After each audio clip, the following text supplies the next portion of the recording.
Hello everyone, welcome back to Disha classes. उम्मीद करती हूँ मेरी वीडियोस और कंटेंट आपको पसंद आ रहा होगा।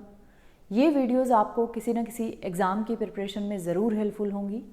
आज की वीडियो में हम डिस्कस करेंगे 11th क्लास की बिज़नेस स्टडीज़ का चैप्टर नंबर 2। 11th क्लास की बिज़नेस स्टडीज़ का चैप्टर नंबर 1 ऑलरेडी दिशा क्लासेस पर अवेलेबल है। आप दिशा क्लासेस पर जाकर उसे देख सकते हैं। ये जो वीडियो है ये उन सभी स्टूडेंट्स के लिए हेल्पफुल है जो HPSC PGT commerce subjective exam की प्रिपरेशन कर रहे हैं या फिर दिसंबर में होने वाले एस्टेट PGT कॉमर्स एग्ज़ाम की प्रिपरेशन कर रहे हैं। जैसे हमने चैप्टर 1 को एक ही डायग्राम की हेल्प से कवर किया था, ऐसे ही बिजनेस स्टडीज़ के चैप्टर नंबर 2 को भी हम एक ही डायग्राम की हेल्प से कवर करेंगे। ये है हमारा डायग्राम। इस एक ही डायग्राम की हेल्प से मैं आपको चैप्टर नंबर 2 कवर करवाऊंगी। तो स्टार्ट करते हैं।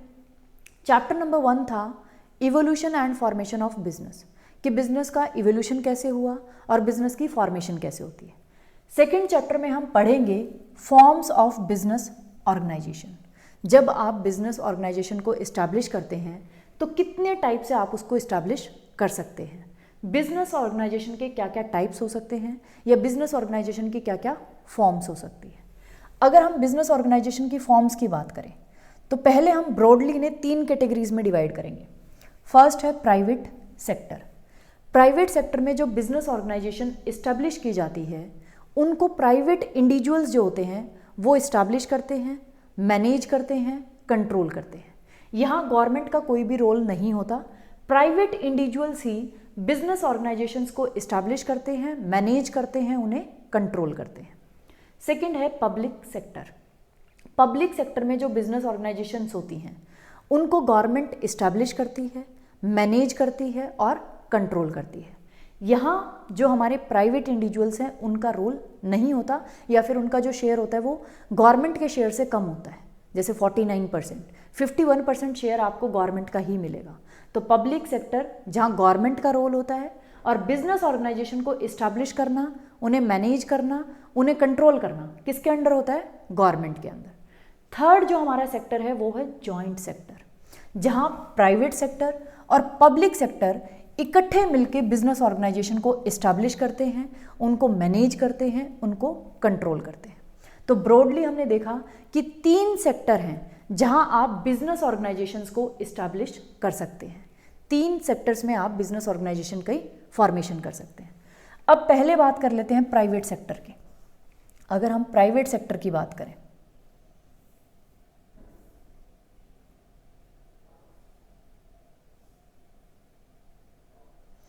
प्राइवेट सेक्टर में जो हमारी बिजनेस ऑर्गेनाइजेशंस होती हैं उसको फर्दर 2 कैटेगरीज में डिवाइड किया गया है। कुछ बिजनेस ऑर्गेनाइजेशंस ऐसी हैं जिनका रजिस्ट्रेशन करवाना आपको ज़रूरी नहीं है, लेकिन कुछ फॉर्म ऐसी है बिजनेस ऑर्गेनाइजेशन की जहां आपको उनका रजिस्ट्रेशन करवाना कंपलसरी है। तो इसलिए प्राइवेट सेक्टर में जो बिजनेस ऑर्गेनाइजेशंस होती हैं उनको हमने 2 कैटेगरीज में डिवाइड कर दिया। ऐसी बिजनेस ऑर्गेनाइजेशंस जिनका आपको रजिस्ट्रेशन करवाना ज़रूरी नहीं है, नॉन इनकॉर्पोरेटेड।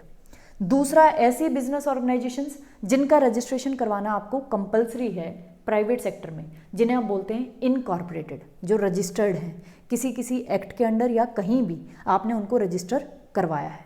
तो अगर हम बात करें नॉन इनकॉर्पोरेटेड की, जिनको आपने कहीं भी रजिस्टर नहीं करवाया या उनका रजिस्ट्रेशन करवाना कंपलसरी नहीं है, ये प्राइवेट इंडिविजुअल्स के ऊपर ऑप्शन है, वो चाहें तो रजिस्टर करवा सकते हैं या ना चाहें तो नहीं करवाना। तो पहले हम बात कर लेते हैं नॉन इनकॉर्पोरेटेड, जहाँ रजिस्ट्रेशन कंपलसरी नहीं है। तो प्राइवेट सेक्टर में क्या क्या फॉर्म्स हो सकती हैं बिजनेस ऑर्गेनाइजेशन की जहाँ रजिस्ट्रेशन कंपलसरी नहीं है? फर्स्ट है सोल प्रोप्राइटरशिप। सोल प्रोप्राइटरशिप ऐसी बिजनेस ऑर्गेनाइजेशन की फॉर्म है जहाँ एक सिंगल इंडिविजुअल पूरे बिजनेस को इस्टेब्लिश करता है, उसको मैनेज करता है, उसको कंट्रोल करता है। तो जो भी बिजनेस का प्रॉफिट होता है वो सारा उस सिंगल इंडिविजुअल का होता है, रिस्क भी सिंगल इंडिविजुअल का होता है, मैनेजमेंट भी सिंगल इंडिविजुअल की होती है। तो इस टाइप की जो बिजनेस ऑर्गेनाइजेशन है उसे हम बोलते हैं सोल प्रोप्राइटरशिप। ये कहाँ होती है? प्राइवेट सेक्टर, क्योंकि एक जो प्राइवेट इंडिविजुअल है वही क्या कर रहा है? एक बिजनेस को इस्टेब्लिश कर रहा है, उसको मैनेज कर रहा है, उसको कंट्रोल कर रहा है प्राइवेट सेक्टर में, और इसका रजिस्ट्रेशन कंपलसरी नहीं है। इसलिए किस कैटेगरी में है, non incorporated. Second business organisation की क्या फॉर्म हो सकती है, जॉइंट हिंदू फैमिली बिजनेस। नाम से ही पता चल रहा है, जो एक जॉइंट हिंदू फैमिली है उसका जो बिजनेस है सारे मेंबर्स उसी को कंटिन्यू कर रहे हैं और किसके अंडर काम कर रहे हैं, जो उस फैमिली का मुखिया है जिसे कर्ता बोला जाता है। कर्ता बिजनेस का भी मुखिया होता है और फैमिली का भी मुखिया होता है, उसके अंडर ही सभी मेंबर्स काम करते हैं। तो इस टाइप के बिजनेस ऑर्गेनाइजेशन की भी रजिस्ट्रेशन करवाना ज़रूरी नहीं है। और यहाँ जो मैनेजमेंट है वो और रिस्क या कंट्रोल किसका होता है, कर्ता का, जो मुखिया है। क्लियर। थर्ड हमारा फॉर्म क्या हो सकता है बिजनेस ऑर्गेनाइजेशन का प्राइवेट सेक्टर में, वो है पार्टनरशिप। जब दो या दो से ज़्यादा इंडिविजुअल्स मिलके किसी बिजनेस को इस्टेब्लिश करते हैं, उसको मैनेज करते हैं, उसको कंट्रोल करते हैं, तो उस टाइप की बिजनेस ऑर्गेनाइजेशन को हम बोलते हैं पार्टनरशिप। पार्टनरशिप का भी रजिस्ट्रेशन करवाना आपको कंपलसरी नहीं है। यहाँ जो रिस्क होता है, प्रॉफिट्स होते हैं, मैनेजमेंट होती है, कंट्रोल होता है, वो सारे पार्टनर्स के बीच में शेयर किया जाता है। जितने भी इंडिविजुअल्स ने मिलके एग्रीमेंट किया है कि हम एक लीगल बिजनेस को कंडक्ट करेंगे, वो सभी इन सारी चीज़ों को शेयर करेंगे। तो ये हमारा एक फॉर्म है बिजनेस का प्राइवेट सेक्टर में। फोर्थ हमारा है जॉइंट वेंचर। जब दो कंपनीज या दो बिजनेस मिलके आपस में एग्रीमेंट करते हैं कि भी हम एक बिजनेस को कंडक्ट करेंगे, उसे हम बोलते हैं जॉइंट वेंचर। जॉइंट वेंचर का भी रजिस्ट्रेशन करवाना ज़रूरी नहीं है, ये भी किस में है, प्राइवेट सेक्टर में। अब बात कर लेते हैं प्राइवेट सेक्टर में इनकॉर्पोरेटेड वालों की। प्राइवेट सेक्टर में ऐसे बिजनेस ऑर्गेनाइजेशंस जिनका रजिस्ट्रेशन करवाना कंपलसरी है, जो प्राइवेट इंडिविजुअल्स ही इस्टेब्लिश करते हैं, मैनेज करते हैं, कंट्रोल करते हैं, लेकिन उनका रजिस्ट्रेशन या इनकॉर्पोरेशन करवाना ज़रूरी है। तो फर्स्ट बिजनेस ऑर्गेनाइजेशन की फॉर्म है joint stock company. Joint stock company जब आपने देखा होगा कि भी जब दो से ज़्यादा लोग मिलकर किसी कंपनी की फॉर्मेशन करते हैं, इनको रजिस्टर किया जाता है कंपनीज एक्ट के अंडर। कंपनीज एक्ट 2013 के अंडर आपको अपनी कंपनी को रजिस्टर करवाना पड़ेगा, उसके बाद ही आप बिजनेस को क्या कर सकते हैं, कंडक्ट कर सकते हैं। तो जॉइंट स्टॉक कंपनी जो है वो एक लीगल एंटिटी है जो उसके शेयर होल्डर से सेपरेट है, उसकी एक पहचान है, लीगल एंटिटी है, कॉमन सील है और वो जो है कंटिन्यू करेगी लाइफ टाइम के लिए। मेंबर्स आएँ जाएँ उस पर कोई फ़र्क नहीं पड़ता। तो ये फॉर्म ऑफ बिजनेस ऑर्गेनाइजेशन है जिसका रजिस्ट्रेशन करवाना आपको ज़रूरी है प्राइवेट सेक्टर में। सेकंड है कोऑपरेटिव सोसाइटीज़। जब कुछ इंसान वॉलंटियर पर्सन्स मिलके एक कोऑपरेटिव सोसाइटी का फॉर्मेशन करते हैं अपने मेंबर्स को वेलफेयर के लिए या अपने मेंबर्स की हेल्प करने के लिए, उन्हें हम बोलते हैं कोऑपरेटिव सोसाइटीज़। तो बिजनेस ऑर्गेनाइजेशन की एक फॉर्म है कोऑपरेटिव सोसाइटीज़, लेकिन इनका भी आपको क्या करवाना पड़ता है, रजिस्ट्रेशन या इनकॉर्पोरेशन करवाना पड़ता है। कोऑपरेटिव सोसाइटीज़ एक्ट 1912 है या फिर कुछ स्टेट ऐसी हैं जिनके खुद के कोऑपरेटिव एक्ट्स हैं या उनके अंडर। तो आपको क्या करना है, अपनी कोऑपरेटिव सोसाइटी को रजिस्टर करवाना है, उसके बाद अपने मेंबर्स की वेलफेयर के लिए या हेल्प के लिए आप सोसाइटीज़ के बिजनेस को कंटिन्यू कर सकते हैं। तो ये था हमारा बिजनेस ऑर्गेनाइजेशन की फॉर्म्स प्राइवेट सेक्टर में। अब बात कर लेते हैं पब्लिक सेक्टर में। पब्लिक सेक्टर में बिजनेस ऑर्गेनाइजेशन कितने टाइप से हो सकता है, यहाँ भी दो कैटेगरीज हैं, जहाँ रजिस्ट्रेशन कंपलसरी है और जहाँ रजिस्ट्रेशन कंपलसरी नहीं है। जहाँ रजिस्ट्रेशन करवाना ज़रूरी नहीं है वो है डिपार्टमेंटल अंडरटेकिंग।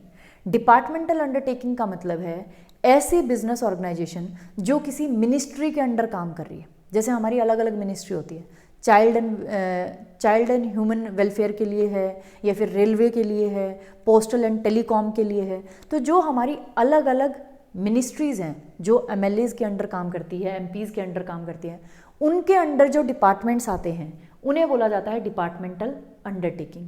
डिपार्टमेंटल अंडरटेकिंग किसी मिनिस्ट्री के अंडर काम कर रही है, इसलिए उसका रजिस्ट्रेशन करवाना ज़रूरी नहीं है। तो ये भी एक फॉर्म है बिजनेस ऑर्गेनाइजेशन की पब्लिक सेक्टर में। अब बात कर लेते हैं जिनका रजिस्ट्रेशन करवाना ज़रूरी है। फर्स्ट है उसमें पब्लिक कॉरपोरेशन। पब्लिक कॉरपोरेशन या आप इन्हें बोल सकते हैं स्टैट्यूटरी कॉरपोरेशंस।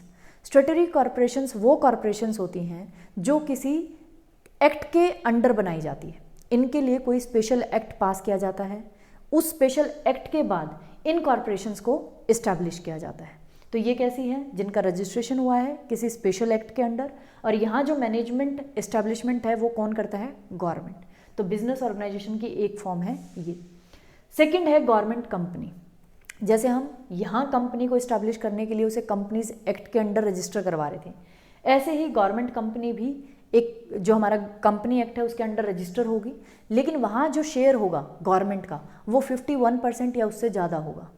जहाँ किसी भी कंपनी में अगर गवर्नमेंट का शेयर 51% या उससे ज़्यादा है तो उस कंपनी को हम बोलते हैं गवर्नमेंट कंपनी, और वो हमारी आ जाती है पब्लिक सेक्टर में। ये भी एक बिजनेस ऑर्गेनाइजेशन की फॉर्म है जो रजिस्ट्रेशन ज़रूरी है। और लास्ट हमारा है जॉइंट सेक्टर, जहाँ पब्लिक सेक्टर और प्राइवेट सेक्टर मिलके किसी बिजनेस ऑर्गेनाइजेशन को इस्टेब्लिश करते हैं, मैनेज करते हैं, कंट्रोल करते हैं। तो ये थी हमारी फॉर्म्स ऑफ बिजनेस ऑर्गेनाइजेशन।